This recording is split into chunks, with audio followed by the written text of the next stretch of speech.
Alright, here it is. Due to popular demand, I'll be making tutorials now. This first one is just going to cover all the basic coding knowledge you'll need to get started with scripting. So for people who don't know the first thing about coding, this one's going to be for you. I'm also going to preface by saying this is going to be for 1.12.2 and 1.16.5, as those are the most recent and the most popular versions.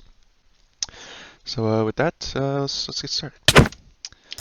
So this is going to be the test NPC I'll be showcasing examples on. Don't worry about this setup here and whatnot. I'll go over this in the future. The only thing you need to worry about is that whatever code we put in here is going to be run whenever we right-click the NPC, and then this here is going to allow us to message things to us in chat. So if I right-click the NPC, we should get hi there in chat. As we can see, there it is.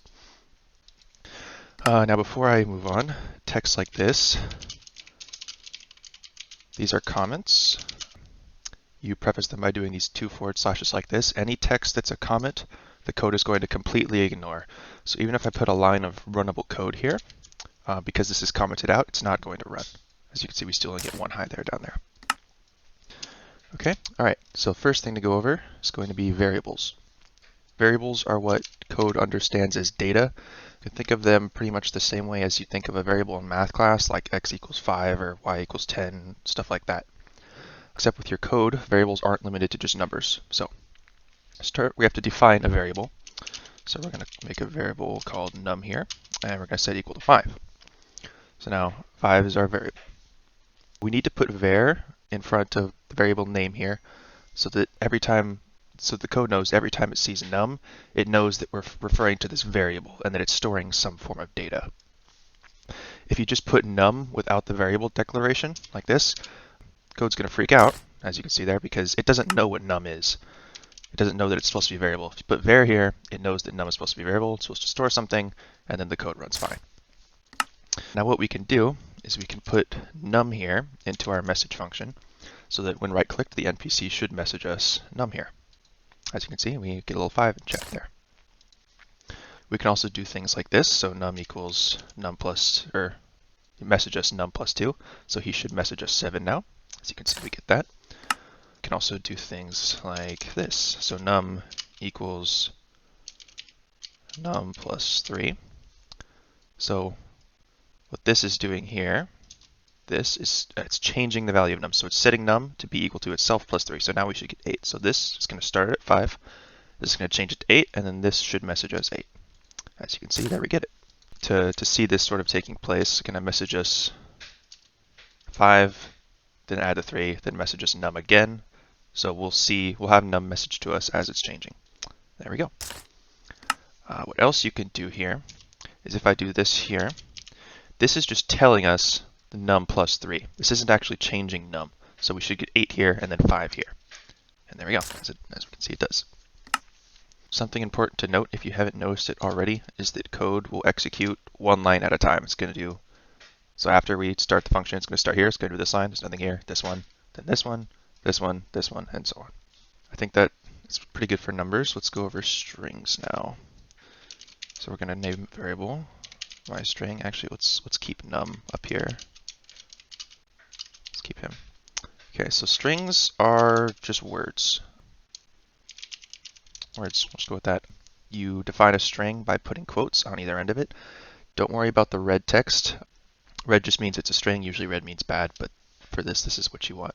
So if we decide to put my string into this message here, like that, he should message us the words. There we go. Something to note is that you can add stuff with strings. So let's make a new string here. New string. We'll have it be my string plus num. So what this is going to do is it's just going to attach num directly at the end of the string. So it should be words exclamation point 5. Let's make sure we're messaging ourselves the new string we just made. There we go. There we go, words 5. You can do this with, let's see, I'll just do an example doing it a few times. So we'll make lowercase num1 and lowercase num2. Make them 3 and 2, and we're going to do this new string. First number is plus num1, and then we'll do dot dot dot second number is, and then plus num2. Stuff like this is going to be really useful if you're trying to like insert player coordinates or something like that, or health into a message. Should get first number is 3, second number is 2. There we go. So the next data type is going to be Booleans. So numbers are data types, strings are data types. Next data type is going to be Booleans. We're going to name that variable status. Status. Booleans are pretty simple, just true or false. So if we ask Philip here to message us the status, he messages true. Or if we put it false, the message is false. Booleans can only be true or false. They're pretty simple, but they are extremely useful. Okay, now we're going to move on to the complicated data type, arrays. The short answer is that arrays are just lists, so the concept isn't that complicated, but working with them in code can be a bit tricky. So let's name this array myList, and then we'll make it a list of, actually let's name it a little bit nicer than that. Favorite numbers, cool. We'll put 1, 3, 7, 11, 14, and 111. So this is how you define an array. You start with 2 square brackets at the end, and each element of the array separated by commas here. So this array has 1, 2, 3, 4, 5, 6 elements. So arrays can store any kind of data type. So let's do another one. Short names. We'll make this an array. Let's put Bob. Let's put you. Let's put Sam. There we go. So arrays can store numbers, arrays can store strings, they could store Booleans, or they could store complex data types like players or NPCs. We'll get into those a little bit later. If we want to try it out, we can have it, the NPC message us the short names here. And there we go. It gives us each element of the array here. Now before we go on, I'm going to go over a few pretty useful functions regarding arrays. That being, I'll just show them in comments here, the length property and then the pop function and the push function. So first one is length. Dot length will just tell you how long it is, right? So we do dot length. We have Bob, you, and Sam. That's 3 elements, so this should message us a 3 here. As you can see, it does. For this one, we know this one has 6 elements, so if we were to change this to be favorite numbers dot length, we would get 6. Okay. Next one is going to be the pop function. What the pop function does is it removes the last element of the array here. So if we pop on this array, it should take off Sam, and then we'd just be left with Bob and you. So if we do that, there we go, just 2 elements, Bob and you. And then the last little array function I'll show you here is going to be push. What push does is it takes whatever you put in the parentheses here, and it adds it to the end of the array. So let's add Joe to our list of short names here. And there we go, we get all 4 names. Now as far as accessing individual elements of arrays, here's how you would do that. State the variable name of the array you want, and then inside square brackets here you put the index of the array element you want. So how the indexing works is, let's make a comment here to kind of show this. Now this is going to probably bug you. Don't worry, this bugs me as well. Index start counting from 0. The computer starts counting from 0. So Bob here, that's index 0. You is index 1. Sam is index 2. Okay. Don't ask me why. That's just how coding likes to have it. So this is element 0 of the array. This is element 1 of the array. This is element 2 of the array. So if we ask to be messaged the first element of the short names array, it should give us you, because this is 0, this is 1. And there we go, we just get you. I think that's good for arrays. Let's move on to if statements here. Okay, let's just define one here. If status. And then let's get ourselves a message for this.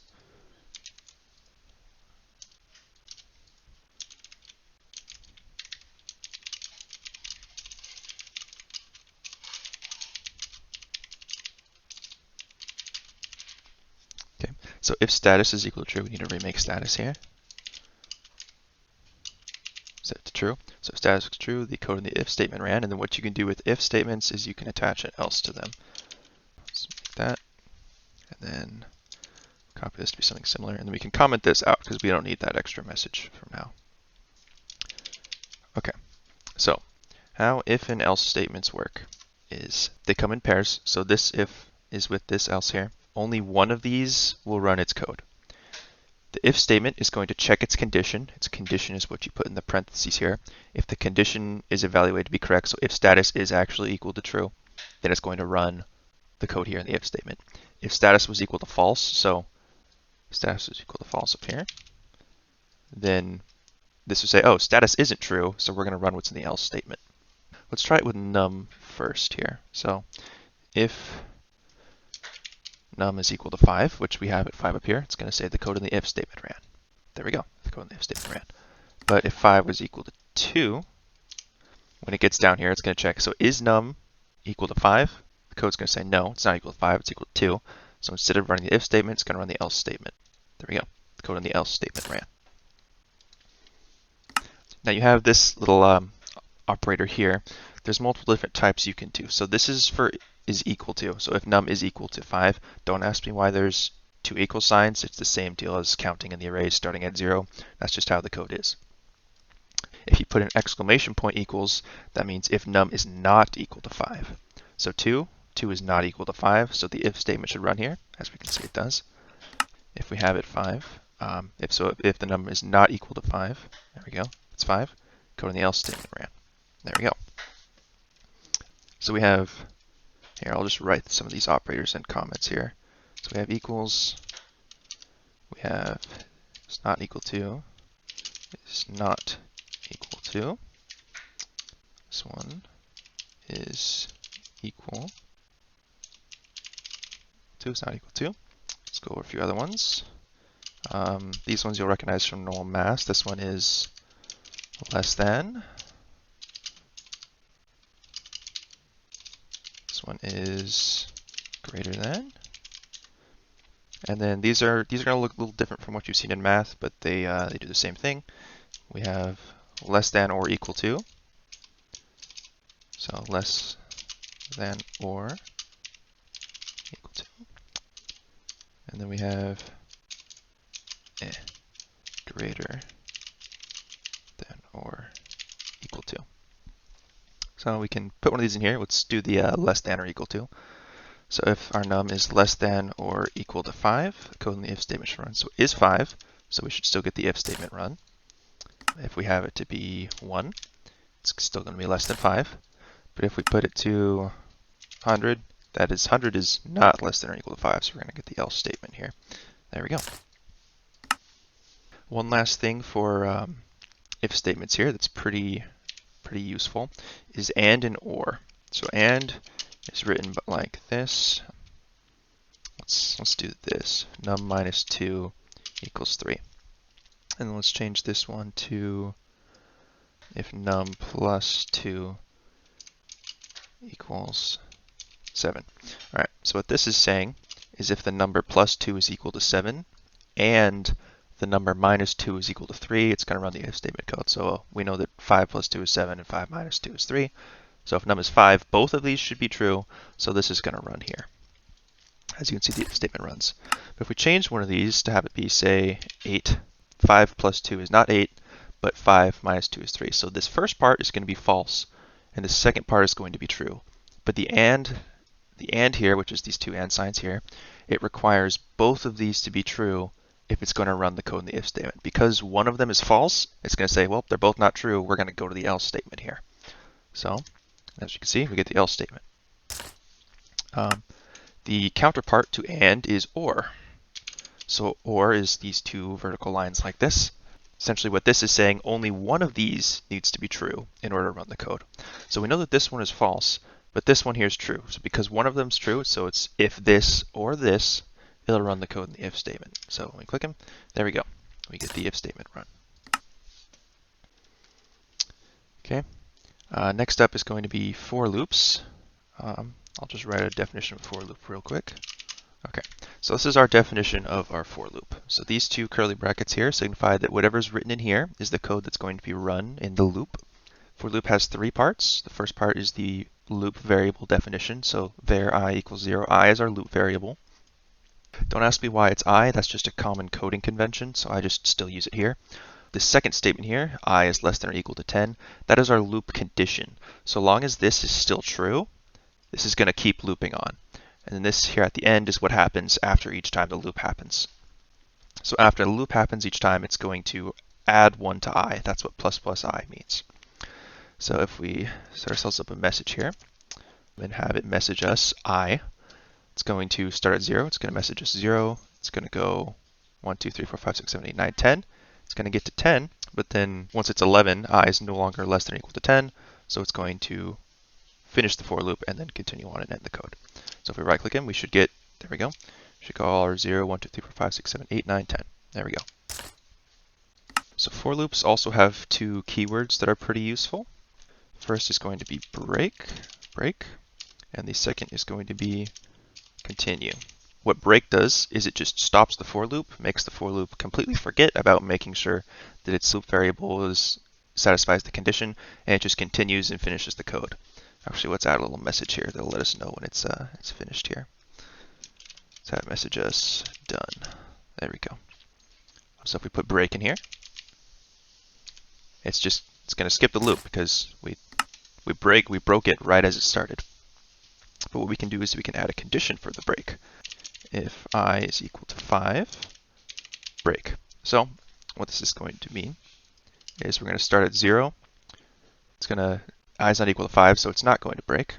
Here we can define it like this. There we go. If you don't have multiple statements, you can just put the one thing you want to do right after the if statement. But we'll write it like this for now. So if I is 5, it's going to break.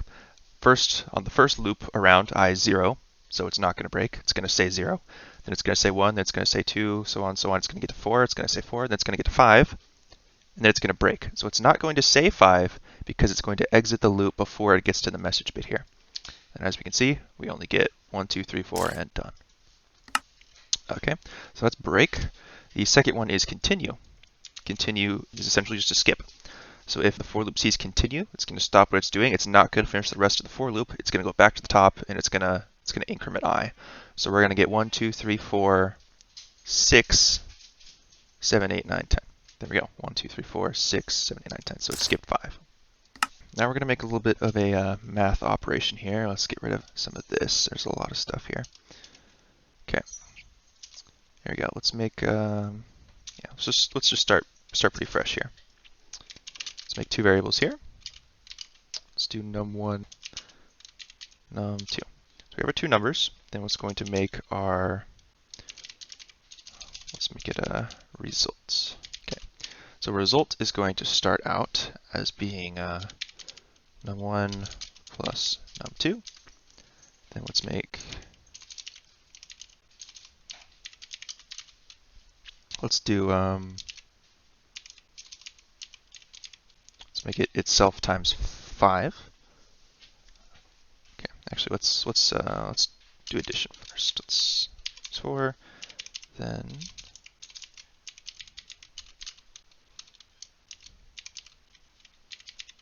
result times 5, then let's do minus num1. So, all right, and then let's have you be 1, and let's have you be 5. So let's run through this in our heads real quick to make sure we get it right, and then let's message ourselves result at the end here. Okay, so we're going to start with num1 plus num2, so it should give us 6 to start with, add 4, get us 10, times 5, get us 50, and then itself, so 50 minus num1, which is 1, so it should be 49 at the end here. Okay, cool. I can still do math. What we're going to do is we're going to break this off into a separate area of the code so it can be more modular, so to say. So we're going to define what's called a function. So you do that with, you'll notice it looks similar to this. Later on, that'll make more sense, but we're just going to make a user-defined function here real quick. So we're going to call it myMath. It's going to take two inputs here. And then what we're going to do is we're going to basically recreate all this math here. So let's just copy paste it. We can delete that now. And then let's rename these variables. Let's rename this one final. X and Y are going to be our first two numbers here. Okay. What this means, so my math is a function. This parentheses here and what's inside the parentheses, this is your inputs to your function. So we can give my math two inputs here. Let's move that up here. So my math, and we're going to give it num1 and num2 as inputs. So what this means is if we put num1 here, that means that, so it calls my math, it's going to be like, oh, so the first thing you gave me, num1, I'm going to call x. And then the second thing you gave me, num2, right here, I'm going to call that y. And then it's going to do the math here. And we need to rename this variable. I forgot about that. There we go. So the reason I'm using different variable names is to show you that they can be changed in the functions and that the variable name doesn't matter within the function itself. So that's giving our functions the input. So it takes these inputs, it does its math. Now what we can do is we can have the function spit something back out. We do that with return. So we're going to return final, which means if we set a variable here, var, let's just call it done. Var done is going to be my math times this. So it's going to take these inputs and it's going to spit out final. So done is going to end up being equal to whatever this spits out in its return function. If we go ahead and do that, we should get 49 again from this function setup. As we can see, we do. Now what we can do is we can change these numbers around and then we can just see what it does. So that's 63. Let's make this 100 and make that 1. What do we get? There we got 425. So all sorts of things. You can do all this math easily now that you have this function set up. You can just leave this function super far down here in the code, ignore it, and then just call it whenever you need and you know what it does. Okay, last thing I'm going to cover is random numbers here. Random number, it's going to make a variable. And then using math.random here. So math.random, what this is going to do is this is going to give us a random number between 0 and 1. It's going to be a decimal. So if we right click him, it's going to give us a random number between 0 and 1. As you can see, it's different every time because it's random. So now, based on that, if it's 0 to 1, if we use math, if we put 10 here, that means so random number between 0 and 1 multiplied by 10, that will give us a random number between 0 and 10. So as we can see, we're getting a random number between 0 and 10. If we don't like decimals, because that's a lot of points there, if we just want integers, just whole numbers, we can do, let's make a variable here, whole number. These variable names are completely arbitrary. You can name them whatever you want, by the way. You know what? In fact, let's do that. Let's just call this one Bob, right? It's going to be equal to math.round, our random number. So what math.round does is it takes a decimal and it rounds it to the nearest whole number. So, and let's make sure we're telling ourselves Bob in the chat here. So there we go. Now it's 5. Now it's giving us whole numbers, random whole numbers between 0 and 10. So there you go.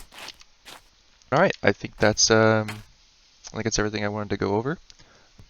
In the next bit, I'm going to go over how you can actually get your scripts to interact with the game world.